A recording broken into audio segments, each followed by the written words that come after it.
할렐루야. 여호와의 이름을 찬송하라. 여호와의 종들아 찬송하라. 여호와의 집 우리 여호와의 성전 곧 우리 하나님의 성전들에 서 있는 너희여 여호와를 찬송하라. 여호와는 선하시며 그의 이름이 아름다우니 그의 이름을 찬양하라. 아멘. 사랑과 은혜의 하나님 아버지, 주님께서 베풀어 주신 은혜를 사모하며 예배의 자리로 나오게 하신 은혜를 감사드립니다. 오늘의 예배를 통하여 언제나 우리를 사랑하시며 보호하시는 하나님을 경배하게 하시고 선포되어지는 말씀을 통하여 주님께서 허락하신 은혜를 고백하는 성도들이 되게 하옵소서. 우리 주 예수 그리스도의 이름으로 기도드립니다. 아멘.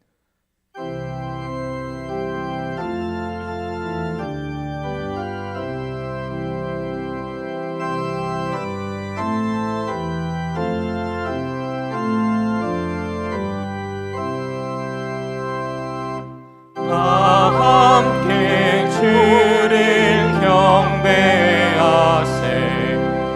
주 같은 이가 어디 있을까. 주 앞에 찬양을 드리니 주 성령이여 나를 도우사.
하나님이여 찬송이 시온에서 주를 기다리오며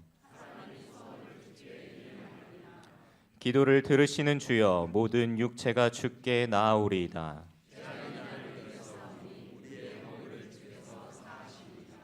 주께서 택하시고 가까이 오게 하사 우리가 주의 집 곧 주의 성전의 아름다움으로 만족하리이다. 하나님의 강에 물이 가득하게 하시고 조장은 양떼로 옷 입었고 골짜기는 곡식으로 덮였음에 아멘. 다 함께 우리의 신앙을 고백하겠습니다. 전능하사 천지를 만드신 하나님 아버지를 내가 믿사오며 그 외아들 우리 주 예수 그리스도를 믿사오니 이는 성령으로 잉태하사 동정녀 마리아에게 나시고 본디오 빌라도에게 고난을 받으사 십자가에 못 박혀 죽으시고 장사한 지 사흘 만에 죽은 자 가운데서 다시 살아나시며 하늘에 오르사 전능하신 하나님 우편에 앉아 계시다가 저리로서 산자와 죽은 자를 심판하러 오시리라. 성령을 믿사오며 거룩한 공회와 성도가 서로 교통하는 것과 죄를 사하여 주시는 것과 몸이 다시 사는 것과 영원히 사는 것을 믿사옵나이다. 아멘.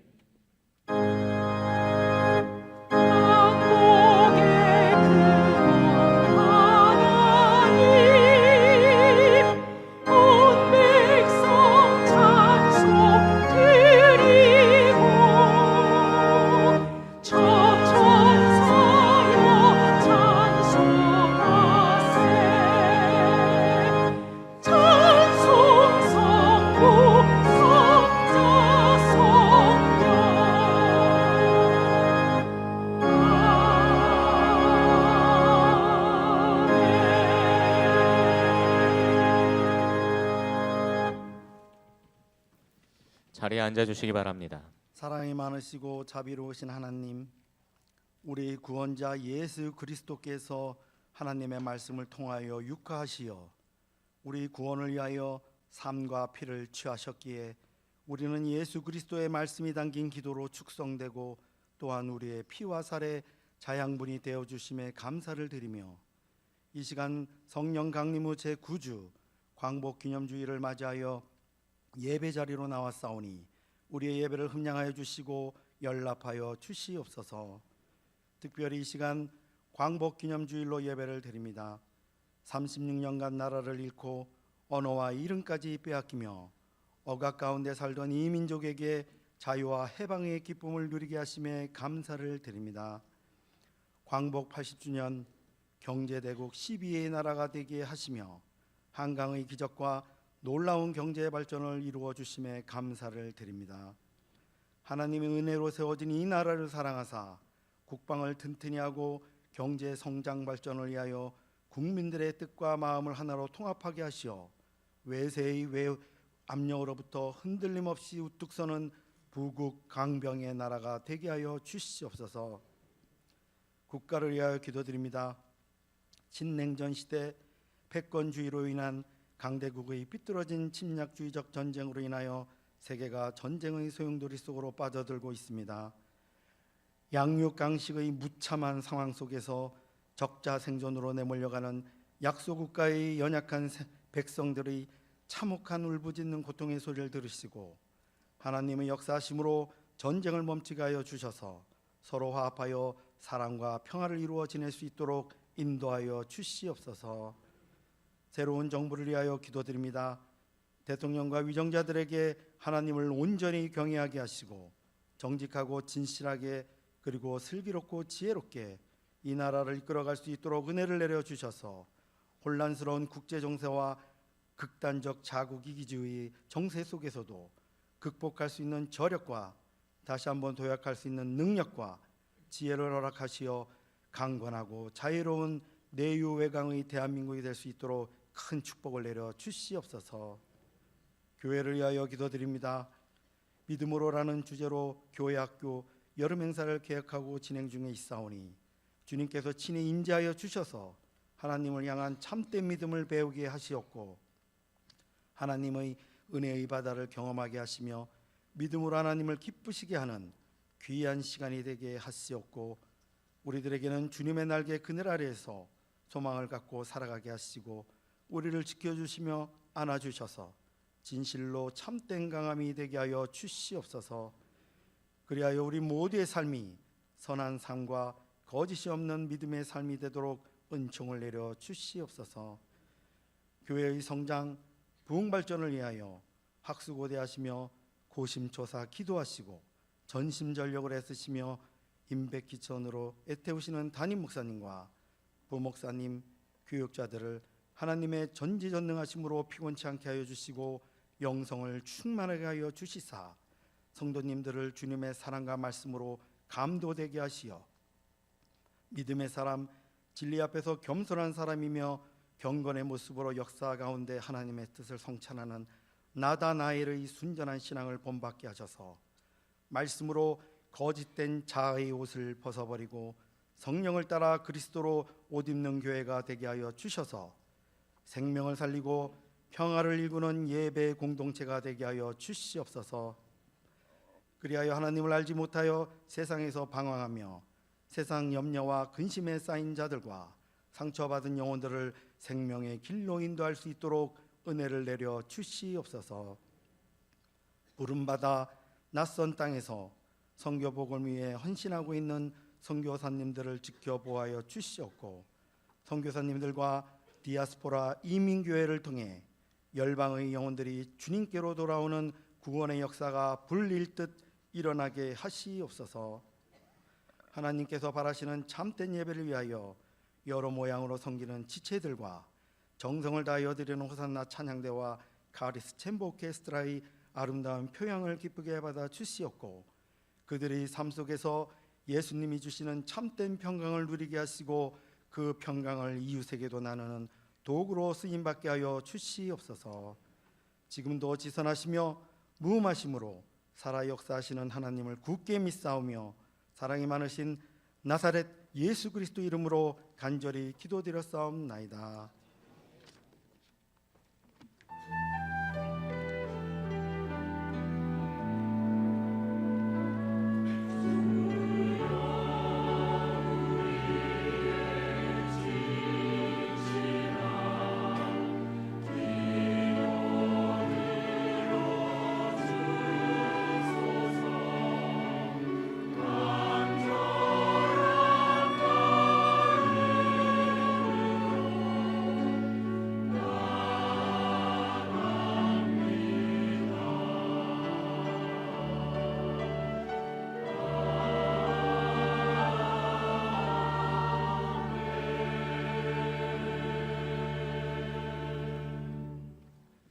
주님께서 가르쳐 주신 기도를 다 같이 찬양으로 고백하겠습니다.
예배 함께 하시는 모든 성도님들을 주님의 이름으로 사랑하고 축복합니다. 교회 소식을 알려드리겠습니다.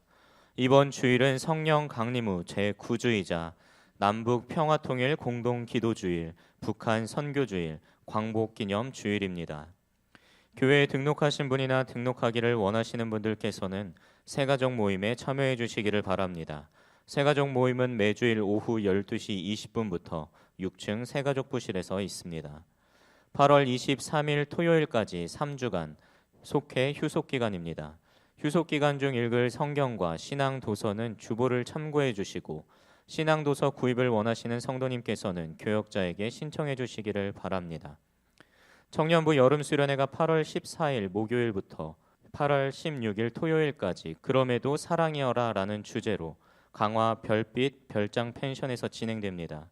기도 제목은 주보를 참고해 주시고 함께 기도해 주시기를 바랍니다. 남선교회 서울남녀의 연합회 제36회 평신도 수련회가 8월 29일 금요일부터 30일 토요일까지 광림 수도원에서 진행합니다. 참가 신청은 총남선교회 회장이신 유연석 장로님과 또는 총무이신 정운석 권사님께 신청해 주시기를 바랍니다. 오늘의 제단원하는 김장우 청년, 김승우 청년 가정에서 생일 감사 제목으로 애창관 섬김은 구재훈 성도, 김연호 성도 가정에서 결혼 감사 제목으로 섬겨주셨습니다. 이 시간 우리에게 주시는 하나님의 말씀은 누가복음 15장 22절부터 32절까지의 말씀이며 신약성경 122쪽에 있습니다. 아버지는 종들에게 이르되 제일 좋은 옷을 내어다가 입히고 손에 가락지를 끼우고 발에 신을 신기라. 그리고 살진 송아지를 끌어다가 잡으라. 우리가 먹고 즐기자.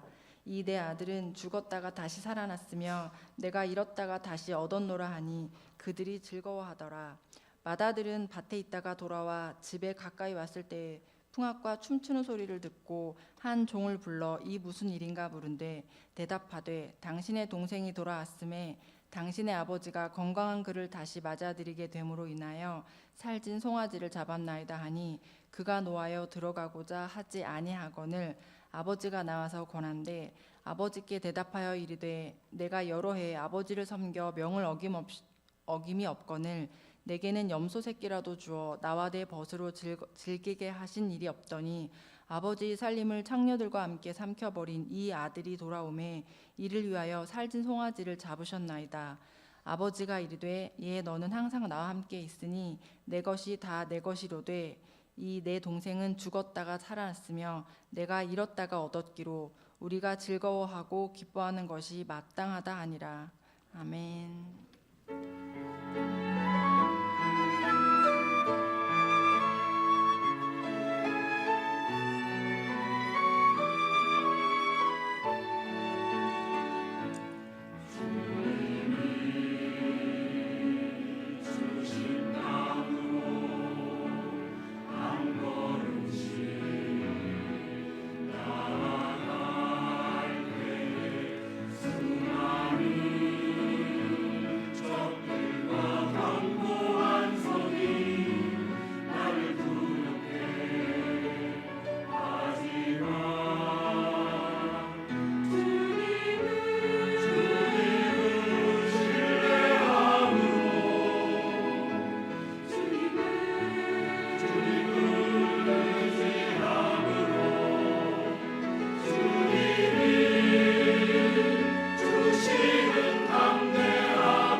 여러분, 하나님은 완전한 분이시죠. 완전한 분이시란 것은 더 필요한 것이 없으시다는 거예요. 완전한 분이 뭐 더 필요하시겠어요? 더 바라는 것도 없으십니다. 주님 자체가 완전한데 뭘 더 바라시겠어요? 그럼에도 불구하고 하나님이 원하시는 게 한 개 있습니다. 그것은 하나님은 모든 사람들이 구원을 받으며 진리를 아는 데 이르시기를 원하시는 것이죠. 또 하나님은 물이 바다를 덮은 같이 하나님을 아는 지식이 세상에 가득하기를 원하세요. 그런데 세상을 보면 여러분 어떻습니까? 여러분들은 이 귀한 주일에 예배드리러 교회 나오셨지만 세상 사람들은 이 시간 어떻게 살고 있습니까? 하나님을 예배하지도 않고 경배하지도 않고 감사하지도 않고 하나님을 부인하며 살아가는 사람, 하나님이 어디 있느냐 조롱하며 사는 사람들이 얼마나 많은지 몰라요. 사도 바울은 이런 세상 사람들의 모습을 로마서 1장에서 이렇게 말하고 있어요. 하나님을 알되 하나님을 영화롭게도 아니하며 감사하지도 아니하고 오히려 그 생각이 허망하여지며 미련한 마음이 어두워졌나니 스스로 지혜 있다 하나 어리석게 되어 썩어지지 아니하는 하나님의 영광을 썩어질 사람과 새와 짐승과 기어다니는 동물 모양의 우상으로 바꾸었느니라. 이런 모습을 보면서 여러분, 하나님이 아니라 우상을 숭배하고 세상을 섬기고 세상의 물질이 나의 인생의 모든 것인 양 살아가는 그들을 보면서 우리 주님 마음이 얼마나 아프시겠어요. 이처럼 세상 사람들은 하나님을 부인하고 우상을 섬기고 비본질적인 것을 섬기고 살고 하나님의 마음을 아프게 하고 있다면, 그렇다면 우리들은 어떻게 살고 있습니까? 우리들은 정말 하나님을 기쁘시게 하고 살고 있습니까? 믿음의 사람들, 직분자들은 정말 하나님을 기쁘시게 하며 하나님의 마음을 시원케 하며 살고 있느냐, 그런 얘기예요. 아니면 우리 믿는 사람 중에서도 하나님의 마음을 답답하게 하고 안타깝게 하고 아프게 하는 사람은 없을까? 또 나는 어떤 사람인가? 나는 주님을 정말 기쁘게 하며 살고 있는가? 아니면 주님의 마음을 정말 답답하게 하며 살고 있는가? 내 자신을 한번 돌아보면 좋겠습니다. 저는 이번에 휴속 기간에 읽을 책 교회에서 추천해 드렸죠. 그 책을 읽으면서 하나님이 주신 마음이 있습니다. 또 성경을 보면서 느꼈던 점을 여러분과 함께 이 시간에 그 책을 주제로 해서 나누고 싶습니다. 오늘 본문은 우리가 잘 알려진 그 탕자의 비유입니다. 둘째 아들이 아버지에게 재산 주세요, 나 나가서 혼자 살겠습니다 하고 나가서 살았다는 이야기죠. 이 둘째 아들은 막무가내였습니다. 아버지 재산 주세요, 나 나가서 살겠습니다. 여러분, 아버지는 반대했습니다. 당연히 반대했겠죠. 그런데 정말 이 아버지가 그 아들 소원을 들어줄 정도니까 얼마나 때를 쓰고 막무가내했겠어요. 밥을 굶고 그냥 뭐 집안에서 문 걸어 잠그고 나 죽겠다고 하고, 그러니 아들 그냥 생명보다는 이게 낫다 하고 재산 나눠준 거죠. 둘째 아들은 신이 나서 세상으로 나갔습니다. 얼마나 좋았을까요? 얼마나 신기한 것이 많았을까요? 돈을 쓰니 얼마나 많은 사람들이 그에게 달라붙었을까요? 여기 투자하면 좋습니다. 이 물건 사면 좋습니다. 여기 놀러 가면 좋습니다. 내가 안내해 드리겠습니다. 수많은 사람들이 둘째 아들에게 달라붙어서 돈을 빼먹었어요. 그때는 세상 다 얻은 것처럼 행복이겠죠. 하지만 얼마 못 가 재산이 바닥나고 말았습니다. 가진 것이 다 바닥나고 말았어요. 빈털터리가 되고 말았어요. 당연히 돈이 떨어진과 동시에 친구들도 떠나고 그에게 남는 건 하나도 없었습니다. 먹고는 살아야 되겠고 취업을 하려고 했는데 마침 그때 크게 흉년이 들어서 일자리도 없어요. 그러니 돼지를 치며 살게 되었는데 주인이 월급을 안 줬는지 제대로 먹을 걸 안 줬는지 돼지가 먹는 쥐염 열매를 먹고자 했으나 그것조차 주는 사람이 없었다는 거예요. 그때서야 아버지 말 안 들은 것을 후회하게 되었죠. 내가 아버지 말을 잘 들을 걸, 아버지 말씀대로 살 걸, 그리고 집에 돌아가서 품꾼이라도 써달라고 할까? 그리고 집으로 돌아오는데 얼마나 집이 가까울수록 발걸음이 무거웠겠어요. 아니야, 면목이 없는데 그냥 돌아가자. 그런데 아버지가 멀리서 달려와서 이 탕자를 안고 목을 안고 입을 맞추고 집에 데려가 목욕을 시키고 그리고 새 옷을 입히고 그리고 금가락지를 끼우고 신발을 신기고 송아지를 잡아서 잔치를 베풀고 환영했다는 이야기가 오늘 본문의 이야기죠. 우리가 흔히 이 이야기를 무슨 비유라고 얘기하죠? 탕자의 비유라고 얘기하죠. 근데 탕자의 비유가 맞긴 맞습니다만 이렇게 보면 둘째 아들의 삶에 너무 초점을 맞추는 것 같아요. 이 이야기를 통해서 하나님은 첫째 아들을 통해서도 주시는 말씀이 있고 둘째 아들을 통해서도 주시는 말씀이 있는데 우리가 탕자의 비유하면 뭐 둘째 아들만 맞춰서 얘기하는 것 같아요. 그래서 어떤 사람은 이 비유를 두 아들의 비유 이렇게 해야 적당하다고도 말하고 탕자를 용서하고 용납한 아버지의 사랑 이야기라고 해도 맞다고 이야기를 하죠. 오늘은 우리가 두 아들을 통해서 우리의 삶을 한번 생각해 볼까 합니다. 첫째로 둘째 아들. 이 둘째 아들은 사람들이 탕자라고 이야기할 정도로 불효자였어요. 아버지에게 떼를 써서 재산을 달라고 하고 집을 나갔어요. 동네 부끄러운 아들이에요. 둘째 아들이 왜 이랬을까? 왜 이렇게 살았을까? 아버지 간섭에서 벗어나서 자기 마음대로 살고 싶었던 거죠. 자기 뜻대로, 자기 마음대로. 집에 있으면 아무래도 아버지 말을 들어야 되잖아요. 밭에 가서 일도 해야 되고 늦게 일하면 왜 늦게 일어나느냐, 또 늦게 들어오면 왜 좀 일찍 다녀라, 위험하다. 아버지 훈계를 들을 수밖에 없잖아요. 아버지는 사랑해서 자꾸 얘기를 할 수밖에 없잖아요. 그러니 집을 나가 아버지 간섭도 받지 않고 통제도 받지 않고 내 마음대로 살겠습니다, 자유롭게 살겠습니다, 이렇게 생각해서 나간 거죠. 또 세상에 향락이 얼마나 좋아요. 집에서 밭에서 일하는 것보다 도시에 가서 향락을 느껴보며 살겠다, 그런 얘기죠. 요즘 시각에서 보면 이 아들이 왜 나갔는지는 성경에서 말하고 있지 않아요. 뭐 벤처기업을 도전 정신을 가지고 갔다, 훌륭한 아들이 있죠. 하지만 그런 것 같지는 않아요. 또 이야기는 젊은이들의 비전이나 이상을 말하는 것이 아니라 하나님과 우리 사이의 영적인 관계를 말하는 거니까요. 이 둘째 아들은 어떤 것을 비유하는 거죠? 세상 물질, 세상 명예, 세상 권세에 있으면 내 인생은 행복하다, 이렇게 느끼는 사람들. 하나님 말씀 없이 내가 하나님 앞에 자유해서 내 마음대로 사는 것이 인생이다, 이게 행복이다, 이렇게 느끼는 불신앙적인 모습의 사람들을 상징하는 거죠. 그런데 여러분, 탕자가 과연 행복했습니까? 과연 즐거웠습니까? 세상에 나가니까 세상은 그를 반겨줬죠. 사실은 그를 반겨준 것이 아니라 그가 가진 돈을 반겨준 거죠. 사람들은 관계를 맺을 때 이득이 있는가 없는가를 보잖아요. 기브 앤 테이크, 주고받을 게 있는가를 보잖아요. 탕자가 부유할 때는 얻을 게 많으니까 많은 사람들이 달라붙었어요. 하지만 탕자가 아무것도 없으니까 다 떠나버리고 말았어요. 나중에는 돼지가 먹는 쥐염 열매조차 주는 사람이 없더라. 세상이 이렇게 냉정하죠. 그러니까 이 사람은 그렇게 비참하게 된 거예요. 처참하게 된 겁니다. 아버지 집을 떠나면 행복 같아서 집을 떠났는데 그의 인생의 결말은 힘들고 고독하고 고통스럽고 처참하고, 이게 그의 최후였어요. 그런데 탕자가 언제 다시 행복을 여러분 찾게 되었습니까? 아버지 집에 돌아올 때, 아버지 품에 안길 때. 쥐염 열매를 먹지도 못하는 그 자리에서 내 아버지 집에는 양식이 풍족한데 품꾼이라도 써달라고 해야 되겠다, 그 돼지우리를 박차고 일어나서 아버지 집으로 용기 내서 회개하고 갈 때, 그때 아버지가 그를 맞아주었고 그의 행복한 인생이 새롭게 시작된 겁니다. 여러분, 우리는요 언제 행복하냐? 아버지 집에 있을 때, 하나님 품 안에 있을 때 가장 행복합니다.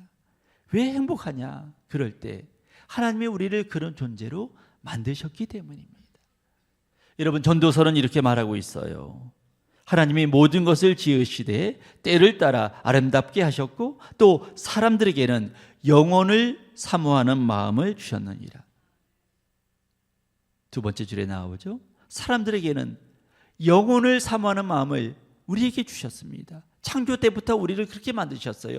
영혼을 사모하는 마음, 하나님을 사모하는 마음을 우리에게 주셨어요. 그렇기 때문에 이 하나님이 우리에게 채워지지 않고는 세상의 어떤 것으로도 우리가 공허하고 체험을 받을 수가 없는, 왜? 주님이 우리를 그렇게 만드셨기 때문에. 흔히 목사님들이 이렇게 설명하죠. 우리가 물건을 사보면 그 안에 설명서가 다 들어있어요. 두꺼운 설명서는 요즘은 뭐 QR 코드를 찍으면 그 보면 다 나와 있습니다. 제조자만큼 그 물건을 잘 아는 사람이 없어요. 그러니까 제조자가 잘 설명하는 거죠. 이건 220V 전용입니다. 이건 몇 킬로마다 오일을 이렇게 교환해 줘야 됩니다. 이건 드라이 클리닝을 꼭 해야 됩니다. 물 세탁하면 절대 안 됩니다. 표시가 돼 있어요. 그 규정대로 안 하면 물품을 오래 사용할 수가 없고, 규정대로 할 때만 오래 살 수 있죠. 우리 집에서도 작년인가요? 옷을 세탁하는데 이게 드라이 클리닝이었어요. 근데 설마 뭐 비싸기도 하니까 집에서 물빨래 하면 되겠지 하고 물빨래를 한 적이 있었는데요. 윗돌인데 딸 것 같았어요, 여러분. 근데 물빨래 잘했어요. 그리고 뭐 보니까 이상도 없어요. 잘 말렸어요. 근데 이게 다 말리고 나니까요, 이만한 게요 3분의 1로 줄어들었네요. 그래서 이 옷이요 사람 옷이 아니라 강아지 옷이 되어버렸습니다. 규정대로 하니까 그 옷을 더 이상 입을 수가 없는 거예요. 몇 주 전에 우리 교회 5층 전기가 뚝 떨어졌어요. 에어컨을 다 키니까 이게 그 차단기가 영어로는 브레이커, 일본 발음으로는 브레이커가 이게 떨어졌습니다. 용량이 있는데 그냥 이게 한꺼번에 물리니까 이 과도하니까 이 차단기가 떨어진 거죠. 그래서 관리부에서 이번 주에 작업을 해가지고 다 분배해가지고 안전하게 하려고 그래요. 여러분, 규격에 맞는 용량이 다 있는데 용량대로 쓰지 않으면 큰 차단기가 떨어지는 거죠.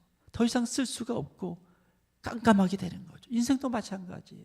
우리가 어떻게 살아야 기쁜지, 어떻게 살아야 행복한 인생을 살 수 있는지 설명서를 잘 봐야 돼요.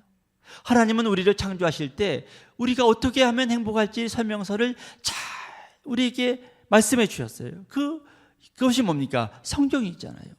성경은 인간이 어떤 존재이고 왜 만들어졌고 어떻게 살아야 행복한지를 잘 설명하고 있어요. 그래서 어떤 목사님은 이 성경을 인간에 대한 사용 설명서다 그렇게 말하고 있던 거잖아요. 여러분, 우리가 어떻게 하면 기쁨과 행복을 찾을 수 있습니까? 시편 16편은 이렇게 말하고 있어요. 주께서 생명의 길을 내게 보이시리니 주의 앞에는 충만한 기쁨이 있고 주의 오른쪽에는 영원한 즐거움이 있나이다. 주님만이 생명의 길을 우리에게 보일 수가 있는데 주님 앞에만 충만한 기쁨이 있고 주님 오른쪽에만 영원한 즐거움이 있다. 주님께만 충만한 기쁨과 영원한 즐거움이 있다고 말하고, 근데 사람들은 주님 앞에 나와서 이런 충만한 기쁨과 즐거움을 찾으려고 하지 않고 세상에서 찾으려고 하고 또 내가 스스로 그걸 만들려고 그래요. 여러분, 세상은요 물질이 있고 명예가 있고 권세가 있으면 달콤한 인생을 살 수 있을 거라고 유혹하지요. 그럴 수도 있지만 그 달콤함은 오래가지 못해요. 우리나라 정치사를 보세요. 나라를 주물렀다 폈다 또 온갖 명예와 권세를 다 가진 사람들의 말로가 어떨지 여러분 우리가 많이 보잖아요. 성경은 말합니다. 하나님을 의지하지 않는 인생, 하나님을 찾지 않는 인생은 아무리 수고하고 노력해도 그것이 행복할 수가 없다고요. 이스라엘 백성도 하나님을 버리고 스스로 행복을 찾으려고 했어요. 근데 그 결과가 어떻습니까? 예레미야서 2장 13절에 이렇게 말하고 있어요. 내 백성이 두 가지 악을 행하였나니 곧 그들이 생수의 근원되는 나를 버린 것과. 여러분, 이 사막에서 광야에서 생수가 없으면 살 수가 없어요. 근데 생수의 근원은 하나님이신데 하나님을 버리고 생수의 근원되는 하나님을 버리고 스스로 웅덩이를 파서 여기에 물을 담가서 살겠다. 열심으로 물을 날라요. 비가 올 때 열심으로 여러분 해요. 이렇게 물이 찰 때 노저어라. 열심으로 일을 해요. 하지만 이 웅덩이가 모아지지 않아요. 물이. 왜? 스스로 웅덩이를 판 것인데 그것은 물을 가두지 못할 뭐라고요? 터진 웅덩이이기 때문에. 아무리 물을 갖다 부어도 터진 웅덩이인데요. 여러분, 밑빠진 독인데 어떻게 물을 갖다 분다고 차겠어요? 열심히 노력하고 열심히 일해도 결국 남는 게 하나도 없는 거예요. 앞에서는 남고 뒤에서는 미치는 인생이 된 겁니다. 주님은 이사야를 통해서 이스라엘 백성들에게 이렇게 공고합니다. 이사야 55장 말씀이죠. 너희가 어찌하여 양식이 아닌 것을 위하여 은을 달아주며 배부르게 못할 것을 위하여 수고하느냐. 내게 듣고 들을지어다. 그리하면 너희가 좋은 것을 먹을 것이며 너희 자신들이 기름진 것으로 즐거움을 얻으리라. 저를 따라 볼까요? 내게 듣고 들을지어다. 주님의 말씀을 듣고 들을지어다. 그러면 너희가 좋은 것을 먹을 것이며 너희 마음이 너희 자신들이 기름진 것을 즐거움을 얻을 것이라고 말하고 있는 거죠. 이 시간에 혹시 둘째 아들처럼 세상에 소망이 있다고 갔다가 소망은 발견하지 못하고 상처받고 실패하고 힘든 가운데 나온 성도님들이 계십니까? 하나님 안에 행복이 있는데, 아버지 집에 머물 때 기쁨이 있는데 세상의 기쁨인 줄 알고 나갔다가 혹시 낭망하고 좌절하고 고통받고 그리고 모든 거 다 잃어버리고 건강도 물질도 희망도 소망도 잃어버리고 나온 성도님들이 있습니까? 하나님 아버지는 탕자가 그런 모습으로 왔을지라도 천부의 의지 없어서 손들고 옵니다. 이런 탕자를 받아주시고 맞아주셨듯이 그런 사람이라도 이 시간 주님이 다 맞아주시고 그리고 회복시켜주시고 복을 주신 것을 믿고 주님이 주시는 이 놀라운 은혜와 복을 받는 여러분 되기를 간절히 축복합니다. 그렇다면 맏아들은 어떻게 살았는가? 맏아들의 삶을 어떻게 평가할 수 있을까? 탕자가 돌아왔을 때 맏아들은 뭐하고 있었죠? 밭에서 일을 하다가 돌아왔어요. 여기까지 보면 참 착하고 효자고 이런 아들이 어딨습니까? 정말 아버지 대신 밭에 가서 열심히 일한 아들, 정말 이런 아들 하나 좀 낳았으면 좋았을 것 같습니다. 이렇게 좋은 아들이 있습니다. 하지만 집에 돌아온 맏아들이 한 일을 보면 결코 이 아들은 좋은 아들은 아니었습니다. 맏아들이 집에 돌아오니까 잔치가 벌어졌어요. 종들에게 이게 웬 잔치냐 물어봤더니 당신의 동생이 돌아왔는데 아버지가 너무나 기뻐서 잔치를 베풀었습니다. 여러분, 생사도 모르던 동생이 돌아왔어요. 그럼 어떻게 될까요? 뛰어들어가서, 여러분과 저같이 착한 마음을 가진 사람이라면 뛰어들어가서 동생아 잘 들어왔다. 그동안 어떻게 지냈니? 얼마나 고생했니? 이제 집 나가지 말고 다 여기서 살자. 형이 다 책임져 줄게. 이래야 이게 착한 사람이잖아요. 왜 공감이 안 가세요? 이래야 되잖아요. 그동안 아버지가 동생 걱정으로 얼마나 잠도 못 주무셨는데 맨날 마을 입구를 쳐다보며 아들이 이제 나올까 저제 나올까 하염없이 기다리던 모습도 내가 봤는데 뛰어들어가서 아버지 이제 염려하지 마세요. 동생이 돌아왔으니까 이제 아버지 건강만 챙기세요. 아버지 염려하지 마시고 편히 그냥 사세요. 이렇게 해야 정상인데 맏아들은 어떻게 했습니까? 오늘 본문 28절을 볼까요? 그가 노하여 들어가고자 하지 아니하거늘 화가 나서 아버지에게 인사도 하지 않고 잔치자에 들어가지도 않았어요. 맨 끝에 보면 아버지가 나와서 권한대 들어가자, 권한대. 그는 들어갈 생각을 안 하고 아버지한테 이렇게 따집니다. 29절 30절 말씀이죠. 아버지께 대답하여 이르되 내가 여러 해 아버지를 섬겨 명을 어김이었거늘 내게는 염소 새끼라도 주어 나와 내 벗으로 들게 하신 일이 없더니 아버지의 살림을 창녀들과 함께 삼켜버린 이 아들이 돌아오매 이를 위하여 살찐 송아지를 잡으셨나이다. 그래 아버지, 이게 옳습니까? 이게 정말 정의로운 겁니까? 하고 주님 아버지한테 따지고 덤비고 아버지한테 대들었어요. 여러분, 이 맏아들은 왜 아버지에게 이렇게 원망하며 소리를 지르고 아버지의 행동에 대하여 비판했을까? 그는 겉으로는 아버지의 명령에 순종해서 산 것 같지만 실제로는 아버지를 기쁘시게 하여 행동한 것이 아니라 자기 기쁘려고 행동했다는 거죠.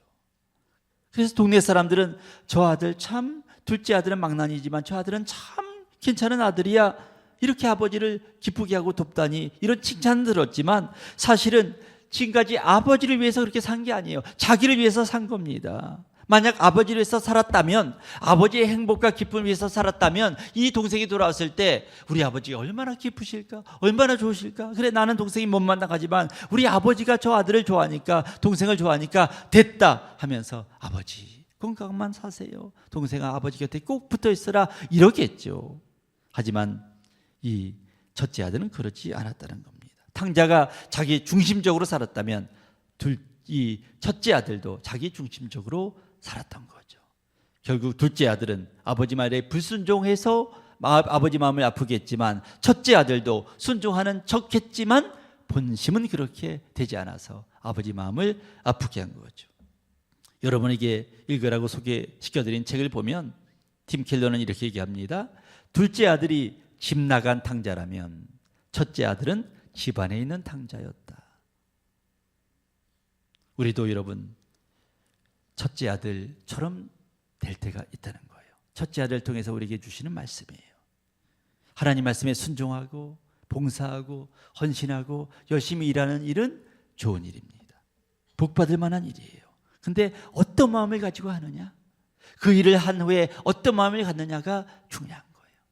하나님이 나를 구원하신 은혜, 내게 지금까지 복을 주시고 지금까지 살게 하신 은혜에 감사하여 어떻게 하면 조금이라도 갚을까? 이런 비직자의 심정으로 주님 앞에 봉사하느냐? 봉사하고 나서도 하나님이 내게 주신 것에 비하면 나는 아무것도 한 게 없습니다. 그런 마음으로 주님 앞에 나아오느냐? 아니면 나는 주님 할 만큼 했습니다. 나는 최선을 다했습니다. 나는 당당합니다. 이제는 주님께서 내게 해주실 차례입니다. 나는 주님 앞에 이렇게 부정한 게 없습니다. 이런 마음으로 주님 앞에 나오느냐, 이게 중요한 것입니다. 여러분, 휴족기간에 읽을 그런 추천해 주신 책에 보면 이 플래너리 오코너라는 사람의 말을 소개합니다. 그 사람은 이렇게 얘기해요. 현대 기독교인 중에는 종교적인 규칙을 지키고 덕스럽고 선하게 살아가면 소위 마음으로는 난 치러야 될 것을 다 치렀다, 이렇게 생각하며 교만한 사람들이 있다는 거예요. 우리가 주님 앞에 나올 때 하나님, 저는 죄인입니다, 긍휼히 여겨 주옵소서, 이런 마음으로 나와야 되는데 하나님, 나는 다 했습니다. 나는 할 거 다 했습니다. 이제는 내가 주님 앞에 요구할 차례입니다. 주님이 내게 갚으실 차례입니다. 나는 의롭습니다. 이렇게 나오는 사람이 있다는 거예요. 이 마다들은 더 잘못된 길로 나갑니다. 자기를 의롭게 생각하고요, 자기의 의로움을 내세운 나머지 정말 결정적인 것, 동생을 죄인 취급했습니다. 동생과 자기를 비교해서 자기는 의로운 사람, 동생은 죄인, 이렇게 취급했습니다. 여러분, 누가복음 오늘 본문 29절 30절을 한번 보세요. 자기를 이렇게 얘기합니다. 내가 여러의 아버지를 섬겨 명을 어김없이 어김의 어건을, 자기는 의인입니다. 동생은요, 아버지의 살림을 장녀들과 함께 삼켜버린 이 아들, 동생을 죄인으로 취급합니다. 여러분, 형과 동생은 당시의 바리새인과 세리를 지칭하기도 하죠. 당시 바리새인과 세리의 기도를 보면 바리새인과 세리의 삶을 여러분 알 수가 있어요. 바리새인과 세리가 함께 성전에 들어가서 기도를 합니다.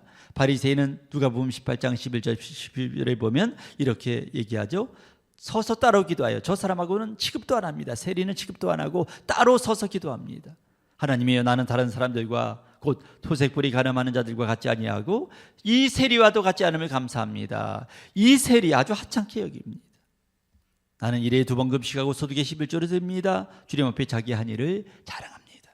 세리는 반대로 13절에 보면 이렇게 기도합니다. 멀리 서서 감히 눈을 들어 하늘을 쳐다보지도 못하고 가슴을 치며 하나님이여, 나를 불쌍히 여기소서, 나는 죄인입니다. 바리새인은 일도 많이 했고 훌륭합니다. 하지만 이게 문제는 자기 의가 되었다는 거예요. 남을 아주 죄인 취급 여기는 공로 사상이 되었다는 거예요. 다른 사람을 우습게 여기고 업신 여기고 자기보다 못한 존재로 여기는 교만의 근거가 됐다는 거예요. 이게 잘못된 거죠. 봉사했다는 게 문제가 아니라 이렇게 됐다는 게 문제입니다. 주님은 그 다음 절 14절에 이렇게 말씀하셨어요. 그 둘 중에 누가 의롭다 하심을 받았느냐? 저 바리새인이 아니고 이 세리가, 이 사람이 의롭다 하심을 받고 집으로 내려갔느니라. 여러분, 주님은 이걸 누구에게, 누가 들으라고, 누구한테 깨달으라고 말씀하셨을까요? 이 비유를 하실 때 주님은 아예 대놓고 얘기하세요. 9절 말씀, 또 자기를 의롭다고 믿고 다른 사람을 멸시하는 자들에게 이 비유를 말씀하셨다는 거예요. 자기를 의롭다고 여기고 다른 사람을 멸시하는 자들, 절대로 이렇게 하지 말라면서 이 비유를 말씀하셨다는 거예요. 여러분에게 추천한 책에 보면 첫째 아들은 요나의 후반부와 같다고 얘기하면서 요나와 공통점을 말하고 있어요. 요나는 하나님께서 니느웨 백성을 용서하고 받아줬을 때, 니느웨 백성들이 회개할 때 용서하고 받아줬잖아요. 그럴 때 기뻐한 것이 아니라 산에 올라가서 하나님 이게 말이 됩니까? 저 악한 니느웨 백성을, 저 게으른 니느웨 백성을, 저 자격이 없는 니느웨 백성을 왜 받아주십니까? 이게 하나님 정입니까? 이게 사랑입니까? 하고 주님 앞에 따지었습니다. 맏아들도 똑같습니다. 아버지, 저 동생을 받아주는 게 이게 사랑입니까? 이게 아버지의 정의입니까? 이게 올바른 겁니까? 여러분, 요나의 후반부와 이 맏아들은 똑같다는 거예요. 탕자가 놓친 게 있습니다. 첫째 아들이 놓친 게 있습니다. 요나가 놓친 게 있습니다. 여러분, 요나가 놓친 것, 맏아들이 놓친 게 뭘까요? 아버지의 마음. 아버지는 자기뿐만 아니라 동생도 사랑하시고 이스라엘 백성뿐만 아니라 니느웨 백성도 사랑하신다는 것, 모든 사람들이 구원을 받고 진리를 아는 데 이르기를 원하신다는 것, 이 아버지의 그 간절한 소원의 마음을 놓쳤습니다. 그리고 하나님은 내가 하나님이 저 형제 저 자매를 사랑하는 것처럼 나도 저 형제 자매를 사랑하기를 원하신다는 그 하나님의 그 높은 뜻을 놓쳤습니다. 로마서 12장 10절 말씀, 제가 여러분 설교 때 말씀드렸죠? 우리 한번 읽어볼까요? 시작. 형제를 사랑하여 서로 우애하고 존경하기를 서로 먼저 하라는 이 주님의 명령을 여러분 귀담아 듣지 않았던 겁니다. 요나나 맏아들이나 또 하나 마지막으로 놓친 게 있어요. 뭘까요? 여러분, 맏아들이 놓친 것, 요나가 놓친 것, 뭘 놓쳤을까요? 저 사람을 죄인 취급하고 어떻게 저런 인간을 받아줍니까? 저런 인간을 세워줍니까? 얘기했지만 자기도 여전히 부족하고 자기도 연약한 죄인이라는 사실, 이걸 놓친 거죠. 요나는 또 맏아들은요, 니느웨 백성 동생이 아주 여전히 죄인이라고 생각했지만 자신도 죄인이고 부족하지만 주님이 받아주시고 세워줬다는 사실을 망각한 거예요. 자기 속에 있는 들보는 보지 못하고 남의 눈 속에 있는 티는 본 거죠. 저는요, 가끔 목회자로서 이렇게 일본 목사님을 보면서 그런 생각을 가질 때가 있어요. 어떻게 하나님 저런 사람을 목사로 세웠습니까? 좀 너무하지 않습니까? 하는 생각이 들 때가 있어요. 그때 제게 주님이 주시는 말씀이 있습니다. 어떤 마음이 들까요? 그러면 너는 이렇게 됩니다. 그러면 너는 뭐 대단하냐? 너는 잘났냐? 너는 그 사람보다 낫냐? 하나님, 난 또 주님 앞에 이렇게 얘기해요. 난 내 그래도 제가 저 사람보다는 낫지 않습니까? 저 사람보다는 착하고 그래도 괜찮지 않습니까? 하나님은 답답해 하시는 거죠, 자의 이 말에. 여러분, 그 사람이 부족해서 목사가 되지 못하게 내가 주장했다면 저부터가 목사가 되지 못하겠죠. 그걸 모르고 나는 의롭다, 나는 대단하다, 이 교만에 빠질 때가 있다는 거예요. 여러분, 이 책은 소개합니다. 요나서 마지막이나 오늘 본문의 마지막이나 똑같은 형태로 끝나요. 저도 그 책을 보면 알았네요. 요나서의 끝은 하나님의 말씀으로 끝납니다. 요나서 마지막 어떻게 끝난지 아세요? 하나님이 요나에게 이르시되 내가 이 박농쿨로 말미암아 성내는 것이 어찌 옳으냐 하시니 그가 대답하되 내가 성내어 죽기까지 할지라도 옳으니이다 하니라.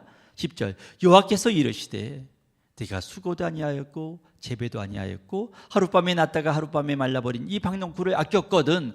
11절 하물며 이 큰 성읍 니느웨에는 좌우를 분별하지 못하는 자가 12만 명이요 가죽도 많이 있나니 내가 어찌 알키지 않겠느냐. 이렇게 끝나요. 하나님의 이 마지막 말씀으로 끝납니다. 어찌 내가 아끼지 않겠느냐. 두 아들의 비유도 이렇게 끝납니다. 아버지가 이르되 예 너는 항상 나와 함께 있으니 내 것이 다 내 것이로되 이 내 동생은 죽었다가 살아났으며 내가 잃었다가 얻었기로 우리가 너와 내가 어찌 즐거워하고 기뻐하는 것이 마땅하지 아니하냐. 여러분, 끝이 비슷하게 끝나죠. 이 말을 듣고 요나가 어떻게 했는지, 이 말을 듣고 첫째 아들이 어떻게 했는지 성경은 나와 있지 않아요. 그 목은 여러분과 저한테 여러분 주님께서 요구하시는 거죠. 주님은 여러분과 제게도 요나에게 말씀했듯이 두 아들의 중에서 첫째 아들에게 이야기했듯이 여러분에게 똑같이 얘기하는 거예요. 내가 이 사람도 사랑한다. 니느웨도 사랑한다. 이 사랑 없이 당연하지 않느냐? 너도 사랑 없이 당연하지 않느냐? 이렇게 하고 끝나는 거예요. 그 다음에 행동은 우리에게 달려있는 거예요. 우리는 어떻게 할까? 이 첫째 아들은 어떻게 했을까요? 이 말을 듣고 잔치상에 들어가서 동생아 잘 왔다 이렇게 했을까요?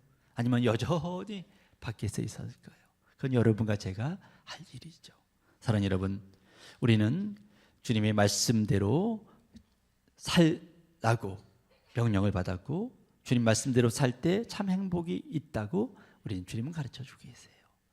참 지금 제가 드린 말씀은 어렵고 힘든 말이지만 그래도 주님 말씀 붙잡고 살아보려고 할 때 주님은 그 사람을 사랑하시고 복 주시고 은혜 주시고 능력 주시고 그에게 무한한 사랑을 베풀어 주시는 거예요. 이것을 꼭 기억하고 정말 주님의 말씀처럼 사랑에 힘쓴 여러분 되기를 간절히 축복합니다. 형제를 사랑하고 이웃을 사랑하고 그래서 우리가 하나가 되어서 정말 주님의 일을 하는 거잖아요.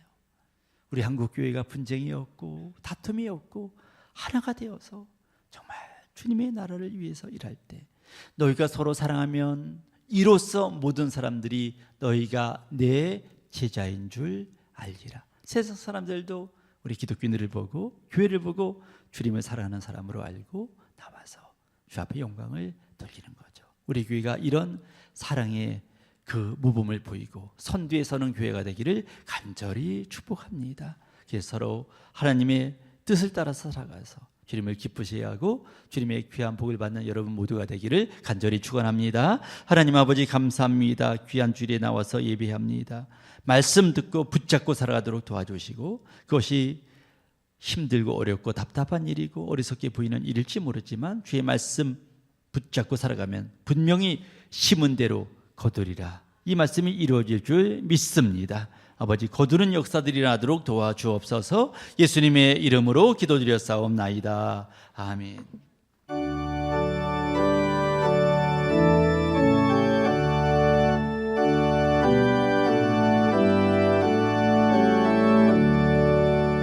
주와 같이 되기를 내가 항상 원하니 온유하고 겸손한 주의 마음 주소서. 세상에서 우리가 나그네로 있을 때 주의 형상 닮아서 살아가게 하소서. 비록 작은 새라도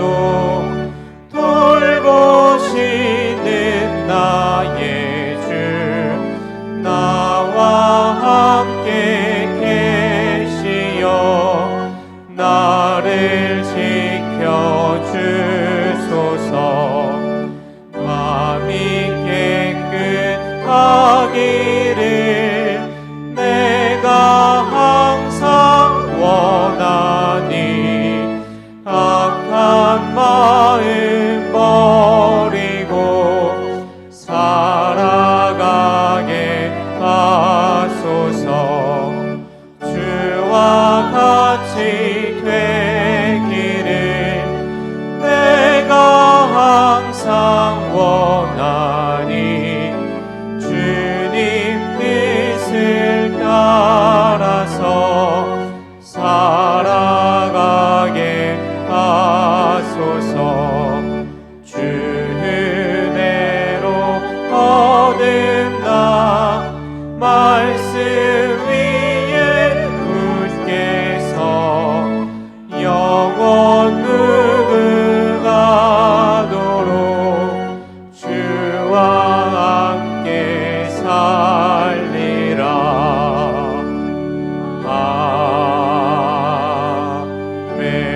아멘.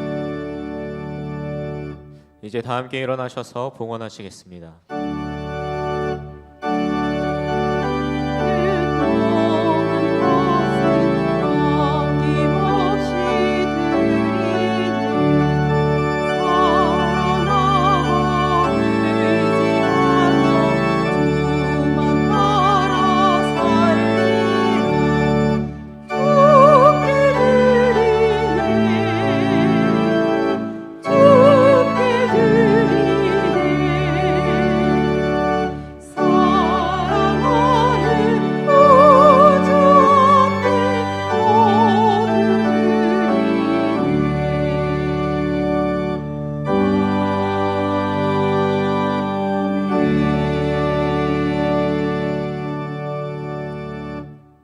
처음과 끝이 되시는 하나님, 계절의 변화를 보면서 계절의 시작이 있고 끝이 있고 또 우리 삶도 시작과 끝이 있음을 느끼며 주님 앞에 영광 돌리고 주일을 성수하고 예배하러 나온 성도들을 기억하여 주시옵소서.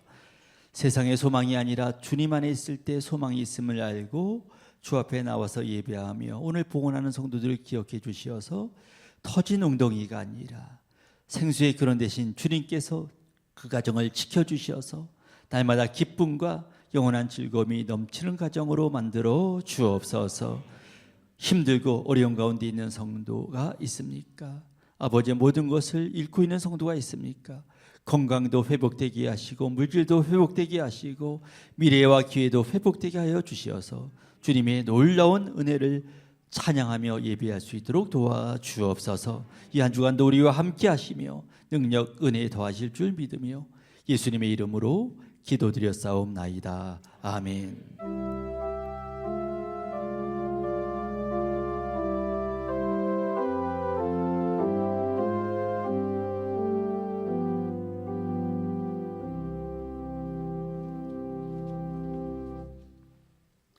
낮의 해와 밤의 달이 우리를 상치 않게 늘 지켜주시는 하나님,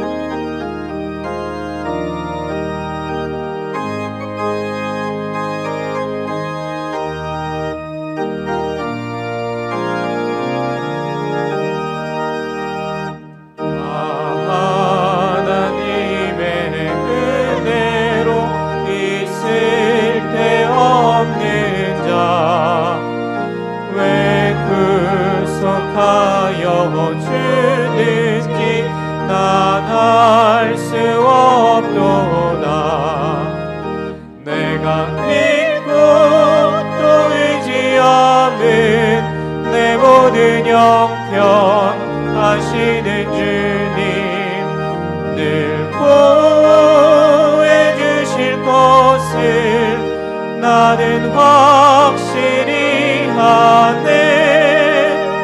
왜 내게 굳센 믿음과 또 복음 주셔서 내 마음이 항상 편한지 난 알 수 없도다. 내가 믿고 또 의지하는 내 모든 형편 하시는 주님 늘 보호해 주실 것을 나는 확실히 아네. 성령 주셔서 내 마음 감동해 주 예수 믿게 하는지 난 알 수 없도다.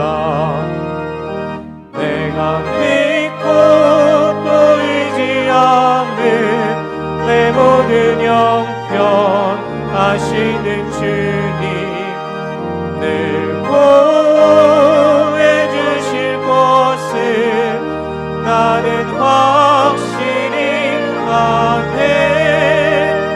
주 언제 강림하실지 꼭 밤에 옥낮에 또 주님 만날 그것도 난 알 수 없도다. 내가 믿고 또 의지하는 내 모든 형편 하시는 주님 늘 보호해 주실 것을 나는 확실히 아네. 이제는 성부와 성자와 성령의 감화 감동 충만하심이 거룩한 주일 맞이하여 성전에 나와서 예배하며 광복 80주년 맞이하여 이 나라 이 민족을 위해서 기도하며 이 나라 이 민족의 모든 백성들이 주님을 영화롭게 하고 주님을 예배하는 그날을 위해서 기도하며 말씀대로 살아가려고 힘쓰고 애쓰는 사랑하는 모든 오르동교회 성도님들 위해 지금부터 영원까지 함께 하시기를 간절히 축원하옵나이다. 아멘.